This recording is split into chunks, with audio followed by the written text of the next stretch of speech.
Good morning, DayBreak. My name is Wagenvoort, and I'm the Interim Children's Ministry Coordinator here. And, as always, I have another story for you this Sunday.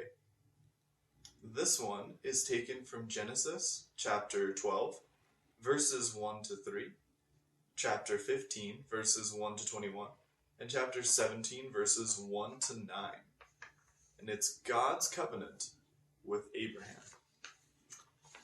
Now, a long time ago, after the Tower of Babel, there was a man named Abram. And Abram lived near his relatives and family. He lived with his wife named Sarai. And one day, something very unusual happened to Abram.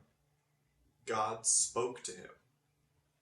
God had chosen Abram out of all the people in the world to make a covenant, a special promise, with him. God told Abram to move to a place he had never been. And if Abram did this, God promised to make his descendants more numerous than the grains of sand on a beach. Now that meant Abram would have a lot of children, and his children would have a lot of grandchildren, and his grandchildren would have a lot of great-grandchildren, and his great-grandchildren would have a lot of great-great-grandchildren, so on and so forth. There would be so many people born into Abram's family that they would become a whole nation of people. They would have land to live on, and everyone would know who Abram was. So, Abram obeyed God. He didn't know how God was going to give him a big family, but Abram trusted God to keep his promise. Another time, God spoke to Abram. God promised to give Abram a great reward. And Abram asked God, "Who will get the reward when I die? I have no kids. Whatever I have will belong to one of my servants." And God took Abram outside.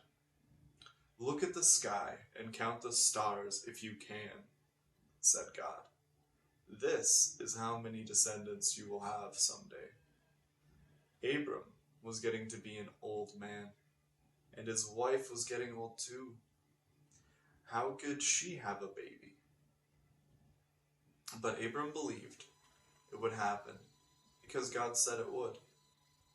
God promised to give Abram the land too. God made a special ceremony to show Abram that he would keep his covenant and special promise with him.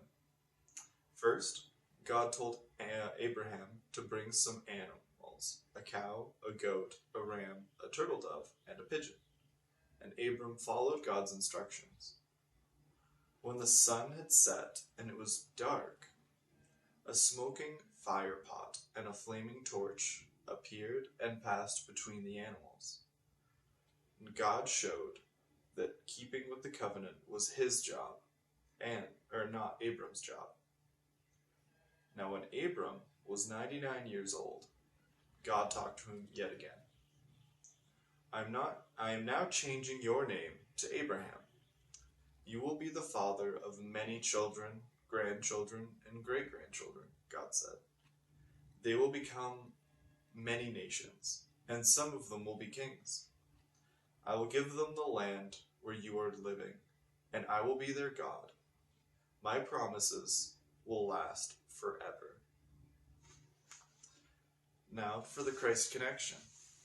God told Abraham to leave his home and go to another land. God promised to bless all the people in the world through Abraham. God sent Jesus from his home in heaven to come down to earth as part of Abraham's family.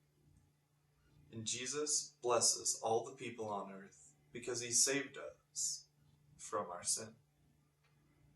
All right. Well, that concludes this week's story. I hope all of you are having a great week, and we'll see you again next time.